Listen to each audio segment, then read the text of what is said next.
తెలుగు రాష్ట్రాల్లో తాజా రాజకీయ సమాచారం కోసం మా ప్రజా తీర్పు ఛానల్ సబ్స్క్రైబ్ చేసుకోండి. ఈ బెల్ గుర్తు నొక్కితే మా కొత్త వీడియోలు ఎప్పటికప్పుడు చూడొచ్చు. Now I request the DGP to give overview of Home Department and make a presentation.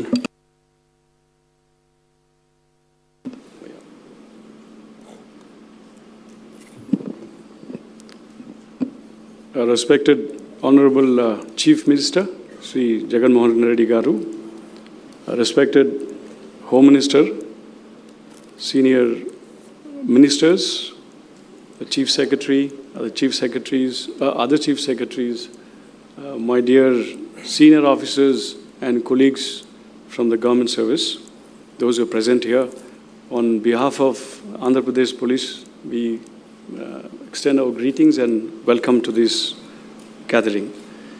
At the outset, I must thank the Honorable Chief Minister for having given me this opportunity to head this police, this esteemed Andhra Pradesh Police, which has always been a front runner in the policing domain in the country. AP Police has a very proud legacy, whether it's combating terrorism. Historically, we have several institutions like Greyhound, SIB, CICL, Octopus, which has always been a front runner. It had a world-class training facilities like our police academy.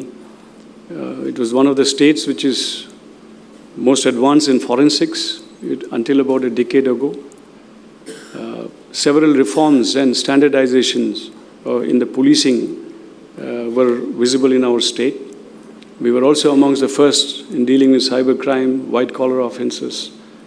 At the same time, various security systems and even police communications, AP states was known. As well as innovations and technology adoption, we were among the forefront. Andhra Pradesh Police was a role model for all others to adopt, emulate, and replicate. And with that, that's the kind of legacy that we carry with us, and we are very proud of that, sir. The profile of AP Police as we stand poised on the ground, the strength 73,366. We have 12,368 home guards, 989 police stations, 195 circles, 90 subdivisions, police districts 16, 2 commissionerates, and 5 ranges, and we have 8 special armed police battalions. Now, as regards the duties and responsibility of the police, there are a lot of expectations, and these are the few duties and responsibilities amongst the many that we have listed out. Protect life, liberty, property of human rights and dignity, prevent and detain crimes, enforce and uphold rule of law, promote and preserve public order, protect internal security, intervene during disaster and distress, manage traffic on the roads and highways, amongst many.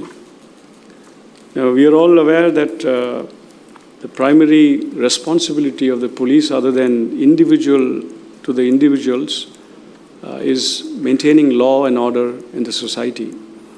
And we are also aware that law and order, peace and stability is absolutely essential for progress and development in any society. So therefore, we look at those concerns in the state of Andhra Pradesh that exists before us, which we, police of Andhra Pradesh, need to tackle and deal with to provide a stable atmosphere for the state to progress and develop. And they have been listed out: left-wing extremism, caste and communal conflicts, social vices and organized crime, development and related displacements, security of VIPs and installation, factions and political unrest. All of them have potential to disrupt and cause disturbances.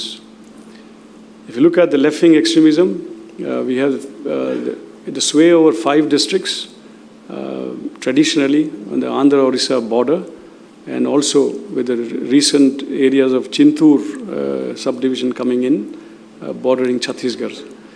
Now, apart from these 5 conventional interior areas, we also have issues about frontal and mass organization, which exists in urban centers, in mostly all over the state, starting from Tirupati, whether it's Guntur, Nellore, Kurnool, Vijayawada, or Eluru, Rajahmundry, Visakhapatnam, Srikakulam. All over the state, we see the activities of frontal and mass organization. We are aware that left-wing extremists generally look for issues to engage, issues to mobilize, organize, and the masses and veer them towards agitational politics. And the issues are very many. Some of them have been listed out.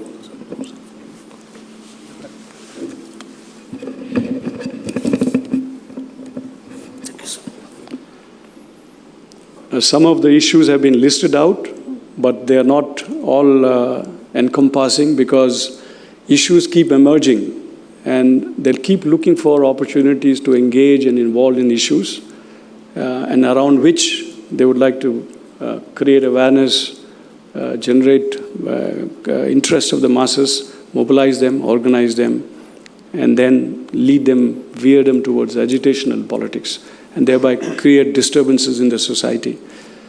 There are methodologies, the actions we have listed out: eliminate political and other targets, attack security forces, obstruct developmental activities. They also deploy action teams for very pointed actions. Now, all these activities, the objective is to usher in new democratic revolution and seize state power. So this is always a lurking danger that we always have.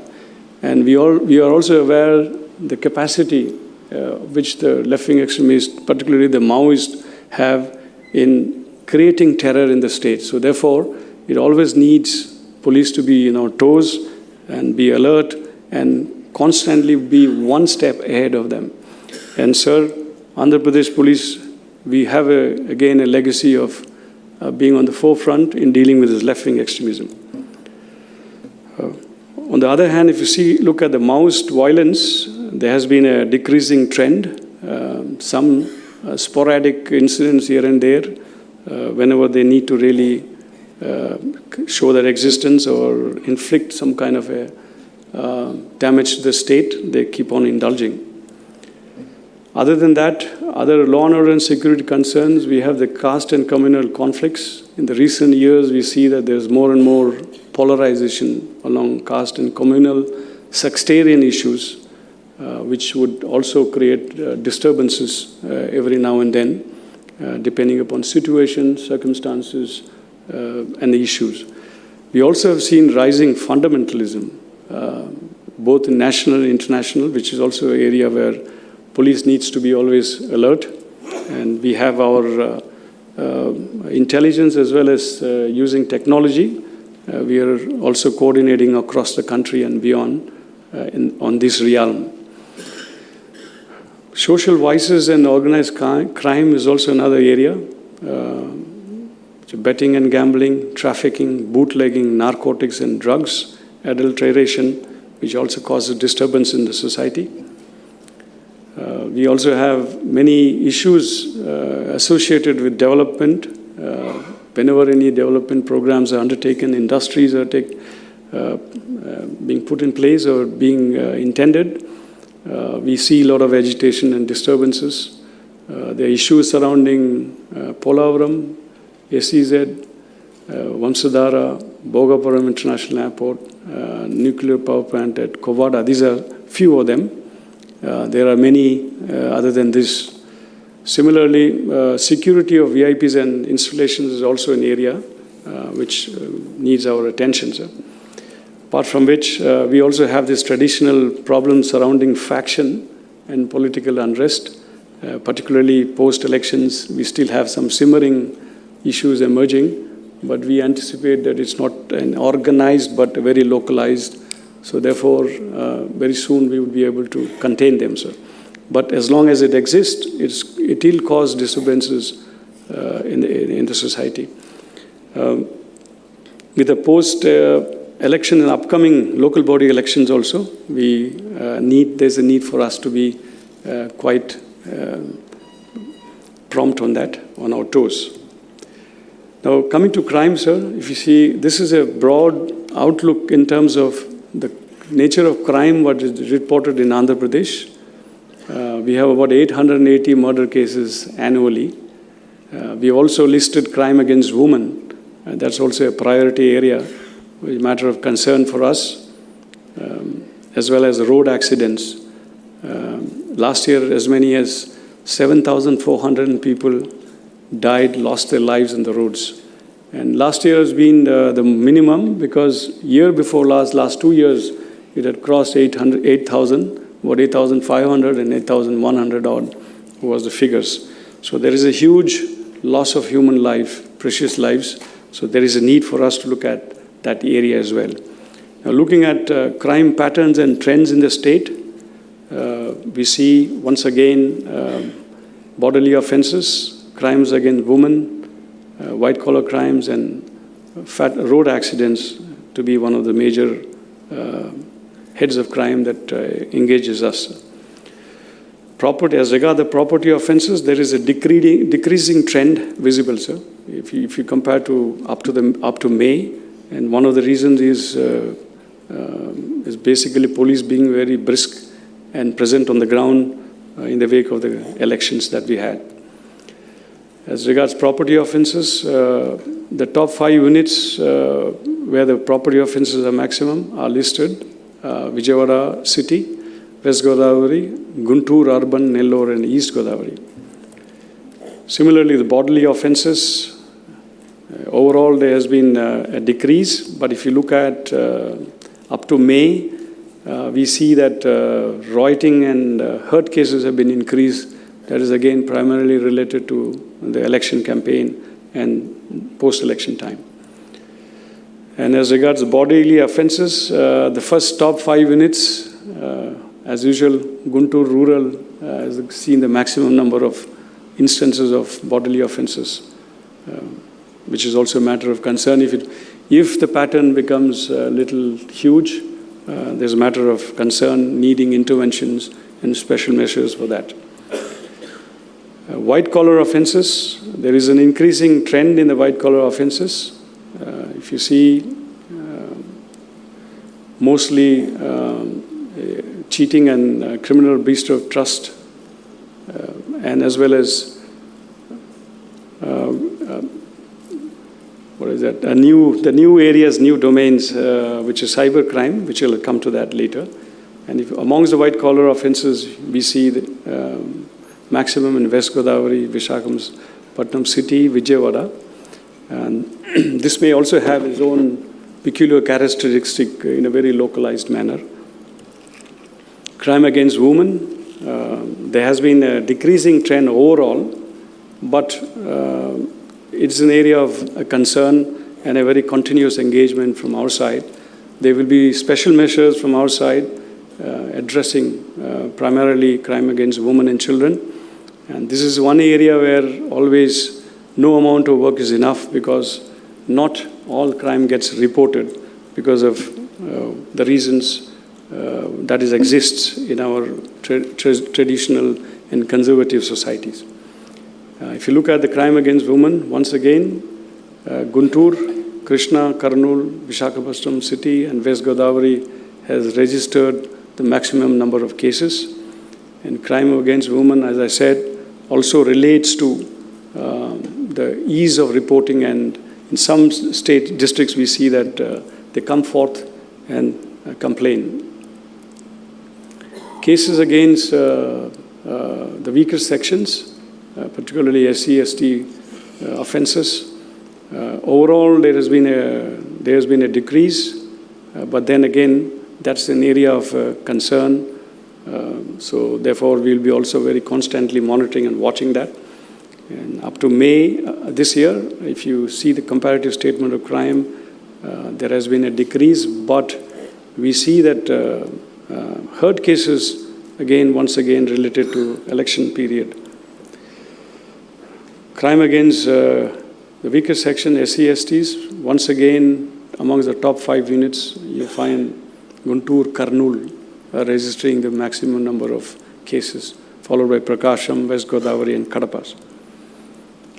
Road accident, as I said, sir, is an area of much concern. During last year, AP Police was amongst the top 2 states where we have been able to intervene and see that the trend is bucked, and then the increase has been contained as in the past it was. So if you see today with regards to the road safety per lakh population, Andhra Pradesh stands 10th, in 10th position if you relate it to deaths per lakh for population. As I mentioned, 2018 it was the second best performing state. And road safety is a domain, is an area which needs multiple stakeholder intervention, starting from education, engineering, enforcement, environment and emergency care needs as well, post-accident needs, also integration of all emergency response and stakeholders to reduce the death. The golden hour concept is very critical during road accident strategies that we put in place. There is also a need to evolve a state policy and a strategy to deal with this, with the rate kind of casualties that is being visible on the ground on a daily basis. These are the figures which reflects the situation on the ground. And if you see, sir, the road accidents up to May this year, once again, the top 5 units where we see maximum, and most of these deaths are occurring in the national highways and state highways. Coming to crime against children, that's also another area that needs attention. It has been consistently quite high in the state. So we also need to have devise strategies, and that is also a focus area of this government. We shall also be undertaking special measures for that, sir. And as far as reporting is concerned, top 5 units, Guntur rural, West Godavari, Krishna, Prakasham, Guntur urban. Sir. Coming to cyber crime, this is again a new area where we find increasing trend in terms of offenses, and we see that up to May there has been unusually large number of cybercrime instances. So there is a need for police to really build our capacities and keep pace with that rising expectations, and which is only likely to increase in times to come. So therefore, we really need to be very proactive and futuristic in this. Once again, sir, most of these top 5 units, Visakhapatnam City, Srikakulam, Vijayawada, Visakhapatnam Rural and West Godavari has been registering the maximum number of cases during the year, sir. We also have issues about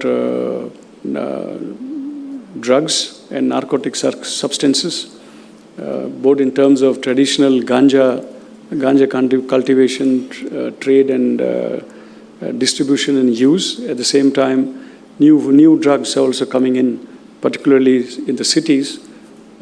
So that's another area where we need to really focus and see that we arrest, not only arrest, but then try to eradicate these problems. As regards the cases, once again, sir, we see a trend centering around Visakhapatnam city and rural, registering the maximum number of cases. Sir, Andhra Pradesh Police today faces many challenges. We are all aware the kind of challenges, particularly post-bifurcation. There were several key and critical institutional capacities which we had to forego and leave behind in Hyderabad. That has really seriously incapacitated us and put us in a handicapped situation. We have police training academy we do not have. We may run a makeshift academy at Anantapur PTC, Forensic Sciences Lab, or as well as this anti-extremist training institutions and establishments like Greyhounds, Octopus, and all our technology and R&D facilities surrounding use of technology in IT, etc., the labs have been left behind. There is also a need for institutional infrastructure supporting police's functioning and engagement on the ground on a day-to-day basis. Unlike many other governmental institutions, police would need the support infrastructures. We also have manpower shortage, which is about 12,198, and which is likely to rise to 30% with a weekly off, which our Honorable CM was very kind enough to understand the kind of challenges we are facing on the ground on a day-to-day basis and announced. And if you look at the population ratio, sir, police population ratio, Andhra Pradesh, we are in a very weak footing. At the same time, armed police battalions, when you come to that, at the time of the division, the Government of India had also sanctioned 4 India Reserve battalions, which our Honorable Home Minister had just mentioned. But for whatever reasons, they were not raised. In fact, the raising of India Reserve battalions, the Government of India extends a support of 83.4, almost 84 crores per battalion. So that is something which, as our Honorable Home Minister has mentioned, probably we could look at the possibility of raising a Mahila battalion and at the same time a tribal battalion. Similarly, the State Disaster Response Force, keeping in with the long coastline that we have and a very continuous vulnerability to the natural disasters, 6 companies of SDRF has been sanctioned. It's not been sanctioned, but it has been created out of the existing APSP battalions. Regular sanction and regularization of this entity is also absolutely essential, because attached to this, linked to this, is several funding support from Government of India as well as World Bank, sir. So to enable us to really tap those resources and build our capacities, there is a certain amount of actions that is necessary. We would soon put forth, sir. And talking about, sir, evidence-based policing, forensic science is one of the very important element of policing as part of evidence-based policing. Today, we only have 46 hands as against the 2,202 that we had. And relatively speaking, we are based quite weakly, sir. Nevertheless, sir, we are all looking forward for the change and transformation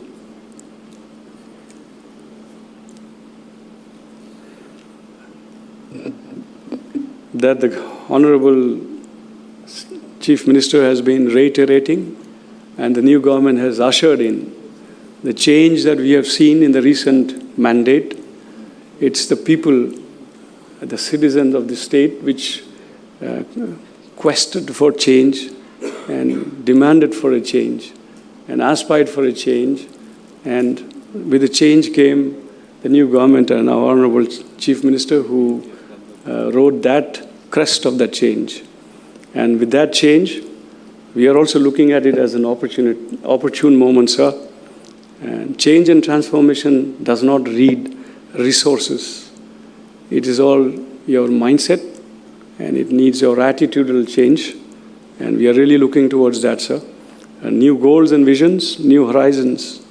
We will sit down and devise our strategies and a roadmap to achieve them, and transform the police towards a more service-oriented policing, as you have been saying. Seva bhavananto, which you keep on reiterating, sir. We need to reassure every citizen, particularly the vulnerable sections and the weaker sections, women and children, poor and the masses. Towards that, we work, change in attitude and mindset, and make sure there is access to justice that you had mentioned. We're looking at the parameters which you have been mentioning, the attributes: an efficient, proactive, sensitive, transparent, accountable, corruption-free government and, policing. As part of the government's philosophy and principles which you have been elucidating ever since, even before you came and assumed power, sir. And I know that, we all know that, sir. Whatever you say, you go by that. And you have also demonstrated, even before coming, sir, you had mentioned about giving weekly offs, the conditions under which the police is functioning on a daily basis are very challenging, difficult, physically as well as mentally, the circumstances. Understanding that weekly offs have been announced. At the same time, enhancements of the allowances that is being honorarium that is being given to the Home Guards was already been enacted. So we are really looking forward, sir, putting that in this framework for policing change and transformation once again in a templated format, sir. We are looking towards improved service delivery, police credibility, at the same time transform policing as a people's police in our new democratic system that we have in our country, and as per your visions and directives, sir. We are really indeed looking forward, sir, to your inspiring leadership. Thank you very much, sir. Sir, we take this opportunity to also once again thank you very much for the weekly offs that you had announced even before coming to power, and that was one of the first decisions that you had done. It has given a tremendous respite and relief, and more than anything, sir, reassurance to every policeman, particularly rank and file, down the line, the cutting edge level, where the constable and head constable, sir. So towards that direction, so we had constituted, as per your direction, a committee headed by our ADG Law and Order, and they have come out with a report which is already implemented, sir, but as a guideline, the committee report is going to be released from your hands, sir. Thank you very much.